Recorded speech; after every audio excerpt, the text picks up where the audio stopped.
یہ ایک طویل اور خوبصورت امن کی شروعات ہو سکتی ہے، آئیے اسے برباد نہ کریں، اور اس معاملے پر توجہ دینے کے لیے آپ کا شکریہ ڈونلڈ ٹرمپ۔ ڈونلڈ ٹرمپ نے اسرائیل کا چینل 12 ہے اس کو ایک انٹرویو دیا، براک راوید نے وہاں پہ ڈونلڈ ٹرمپ کے حوالے سے جو چیزیں چھاپی وہ میں آپ کو بتاتا ہوں۔ انہوں نے نیتن یاہو کو ایک پیغام بھیجا ہے جس میں انہوں نے کہا ہے کہ وہ بیروت پر اسرائیل کے حملے سے شدید ناخوش ہیں۔ ان کا کہنا تھا کہ یہ حملہ ایران معاہدے پر متوقع دستخطوں سے کچھ ہی دیر پہلے کیا گیا ہے جو نامناسب ہے۔ ٹرمپ نے کہا کہ نیتن یاہو نے یہ حملہ کیوں کیا؟ حزب اللہ نے فائرنگ کی لیکن وہ کسی سنسان اور بے آباد جگہ پہ لگی، کوئی بھی زخمی نہیں ہوا۔ پھر نیتن یاہو کو یہ بدبختانہ حملہ کیوں کرنا پڑا، وہ بھی بیروت میں؟ اس بات نے مجھے شدید غصہ دلایا ہے۔ ٹرمپ نے کہا کہ انہیں ایک فون کال موصول ہوئی جس میں کہا گیا کہ اسرائیل بیروت پر حملہ کر رہا ہے، اور یہ اس وقت سے 1 گھنٹہ پہلے ہوا جب ہم معاہدے پر دستخط کرنے والے تھے۔ انہوں نے مزید کہا کہ مجھے یقین نہیں آ رہا کہ ایسا ہو رہا ہے، یہ بہت برا ہوا ہے۔ ٹرمپ نے کہا کہ نیتن یاہو نے بالکل بھی عقل اور سمجھداری کا مظاہرہ نہیں کیا، اور انہوں نے نیتن یاہو پر واضح کر دیا کہ وہ اس اقدام سے شدید ناخوش ہیں۔ ٹرمپ کا کہنا تھا کہ وہ اب بھی یہی مانتے ہیں کہ ایران معاہدہ اسرائیل کے لیے اچھا ہے، کیونکہ ایران کے پاس پھر جوہری ہتھیار نہیں ہوں گے، اور اگر اس کے پاس ہوئے جوہری ہتھیار تو پھر اسرائیل کے لیے بہت مشکلات پیدا ہو جائیں گی۔ پھر ساتھ ہی انہوں نے کہا جی کہ ایران کے افزودہ یورینیم کے ذخیرے کو بھی ختم کر دیا جائے گا، چیزیں کافی بہتر ہو جائیں گی اور اس پر دستخط ہو جائیں گے، میرے خیال میں دستخط آج ہی ہو جائیں گے۔ تو یہ ڈونلڈ ٹرمپ نے وہاں پہ انٹرویو دیا تھا۔ اسرائیل کو پرابلم یہ تھا کہ وہ جو سوچ رہا تھا وہ اس کو مل نہیں رہا تھا، لیکن ایران نے یہ حملہ روک کے عقل مندی کا ثبوت دیا، اور اب یہ امریکہ کی ذمہ داری ہے کہ اسرائیل بیروت پہ یا لبنان پہ اٹیک نہ کرے، کیونکہ اسرائیل جب اب لبنان پہ اٹیک کرے گا تو ایک بات یاد رکھیے گا کہ ایران واپس اسرائیل پہ اٹیک کرے گا۔ یعنی میں آپ کو یہ بتاتا ہوں کہ جو دفاعی معاہدہ ہوا ہے وہ امریکہ اور ایران کے بیچ میں ہوا ہے، یعنی یہ دو ممالک ایک دوسرے پہ اٹیک نہیں کریں گے، لیکن اگر اسرائیل اٹیک کرتا ہے لبنان پہ تو ایران پھر اسرائیل پہ اٹیک کرتا ہے تو امریکہ بیچ میں نہیں آ سکتا،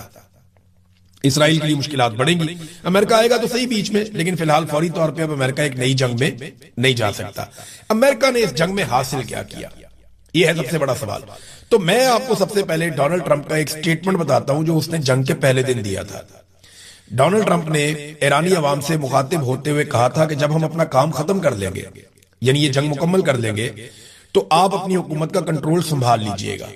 اور یہ سنبھالنے کے لیے آپ ہی کی حکومت ہوگی۔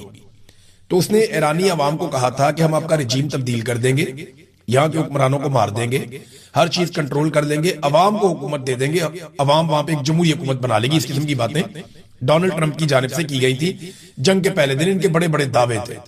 لیکن امریکہ نے کیا حاصل کیا اور ایران نے کیا حاصل کیا، میں آپ کو 2 منٹوں میں بتاتا ہوں۔ امریکہ نے رجیم تبدیل کرنا تھا، وہ نہیں ہو سکا۔ فوجی طاقت زیرو کرنی تھی ایران کی، وہ نہیں ہو سکا۔ میزائل ختم کرنے تھے، ڈرونز ختم کرنے تھے، آج امریکی رپورٹوں کے مطابق وہ پہلے سے زیادہ مؤثر ہیں، وہ بھی نہیں ہو سکا۔ خطے میں امریکہ کو اپنی بالادستی قائم رکھنی تھی، اس کو بڑی چوٹ لگی ہے۔ اتحادی امریکہ کے بڑے اہم، خاص طور پہ جو نیٹو اتحادی تھے، وہ امریکہ نے بہت حد تک کھو دیے ہیں۔ دنیا کا امریکہ کے اوپر جو اعتماد ہے وہ متزلزل ہوا ہے، امریکی چودراہٹ جو ہے وہ بھی خطرے میں پڑی ہے۔ آبنہ ہرمز کی صورتحال پہلے جیسی کبھی نہیں رہ سکے گی، یہ بات اب سب جانتے ہیں۔ ایران نے کیا حاصل کیا؟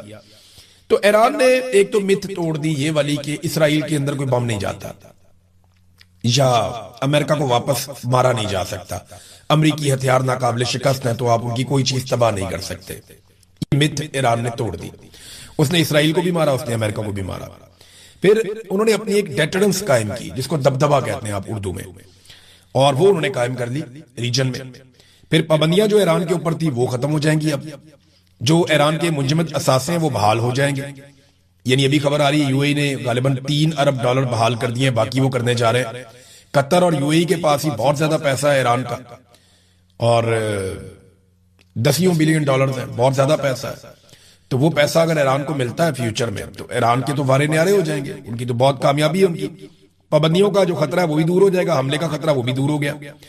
پھر ایران دنیا کے ساتھ تجارت کر سکے گا، یعنی ابھی 4 ممالک اور ہیں، برطانیہ، فرانس، جرمنی اور اٹلی۔ یہ بہت امپورٹنٹ ملک ہے،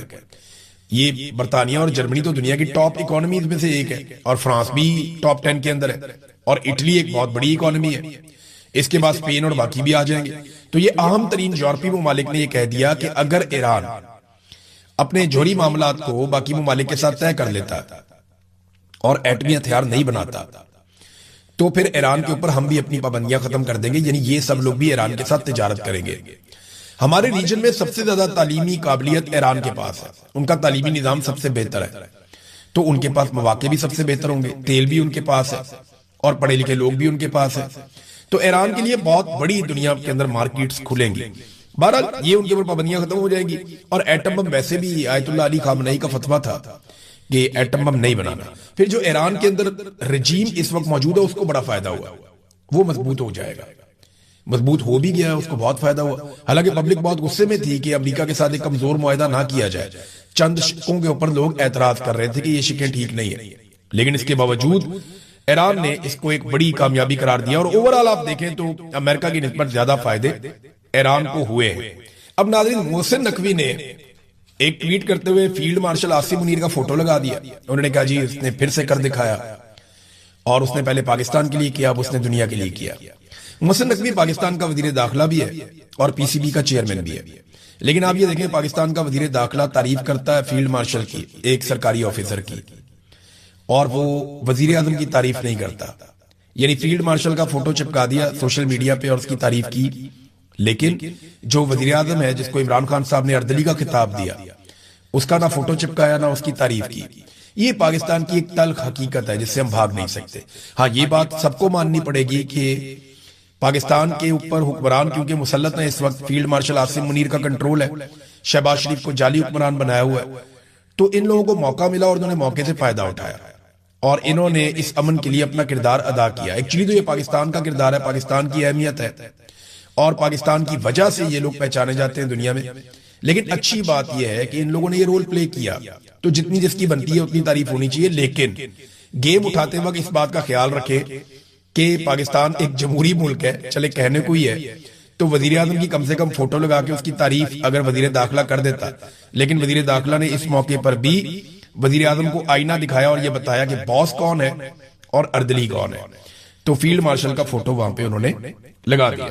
تو چلیں ان کا اپنا اکاؤنٹ ہے، وہ جس کا مرضی فوٹو لگائے۔ اب آ جاتے ہیں آزاد کشمیر میں۔ آزاد کشمیر میں ناظرین اس وقت جو صورتحال ہے وہ پوری دنیا میں جو اوورسیز کشمیری ہیں ان کے ساتھ جڑی ہوئی ہے۔ آج بڑے پیمانے پہ لوگ نکلے برطانیہ میں، بہت بڑی تعداد تھی، لوگوں نے بڑا زوردار احتجاج کیا، لوگ کشمیریوں کے ساتھ کھڑے ہوئے اور وہ ایک ہی بات کر رہے تھے، خواتین، مرد،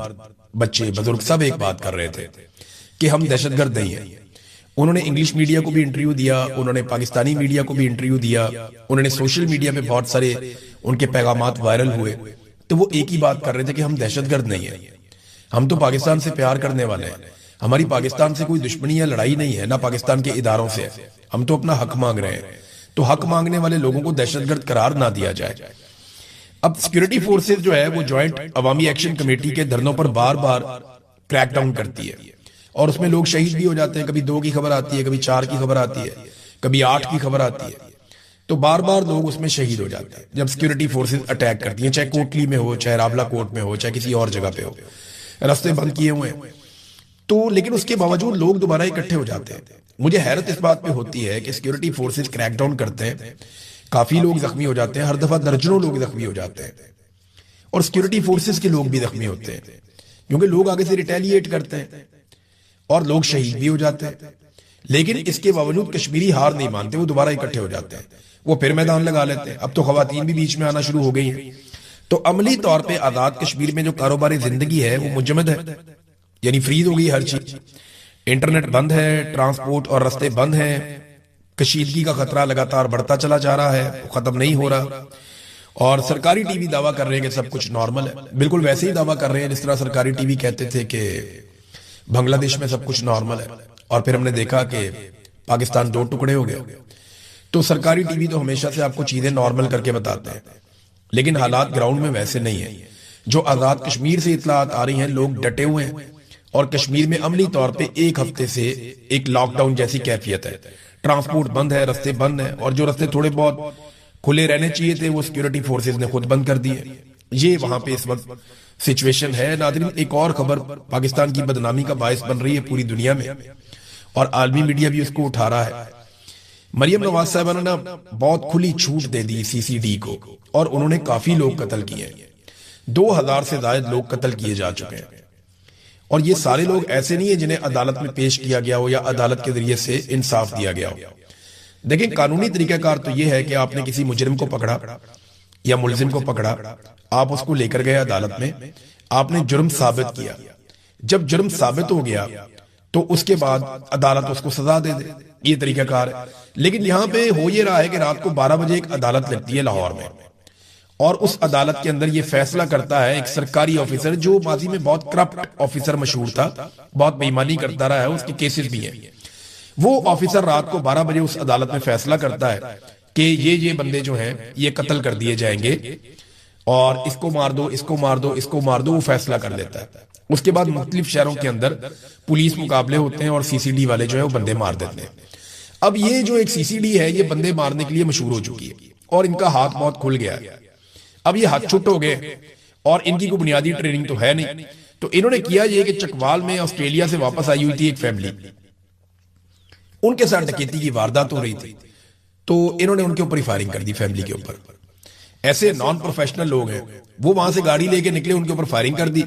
9 سال کی بچی ہے چھوٹی، وہ اس واقعے کے اندر شہید ہو گئی۔ غالباً جو انفارمیشن ملی اس کو 5 گولیاں لگی ہیں، اور سرکاری گن سے اس کو یہ 5 گولیاں ماری گئی۔ گاڑی کو چھنی کر کے رکھ دیا سی سی ڈی والوں نے، یعنی بنیادی ٹریننگ نہیں ہے، وہ آئیڈینٹیفائی نہیں کر پا رہے کہ یہ ڈاکو ہیں یا عام شہری ہیں۔ اب وہ آسٹریلیا سے پلٹ کے آئے ہوئے تھے، 2 لوگوں کو وہاں پہ اور گولیاں لگ گئیں، عدیل کو اور عفان کو، یہ 2 لوگ زخمی ہو گئے، جبکہ ایک معصوم بچی ہے چھوٹی 9 سال کی، کوئی 10 سال بتاتا ہے، کوئی 9 سال بتاتا ہے، اور یہ ہانیہ، یہ بچی جاں بحق ہو گئی۔ اب بچی وہاں پہ مار دی گئی، شہید ہو گئی، پوری دنیا میں پاکستان کی بدنامی ہو رہی ہے، سی سی ڈی ڈسکس ہو رہی ہے، اور سی سی ڈی نے جس طرح قتل عام کیا ہے پنجاب میں، اس کی ماضی میں کوئی مثال نہیں ملتی۔ یعنی شہباز شریف نے بھی اپنے دور میں پولیس سے بندے مروائے تھے، لیکن جس طرح سی سی ڈی نے یہ کام کیا ہے ایسا ہم نے کبھی ماضی میں سنا بھی نہیں تھا۔ ناظرین، پاکستان تحریک انصاف کی جو خیبر پختونخوا کی حکومت ہے وہ گرم پانیوں میں بیچاری بہت ہاٹ واٹرز میں ہے، ان کے اوپر بہت تنقید ہو رہی ہے اور ان کے اوپر دباؤ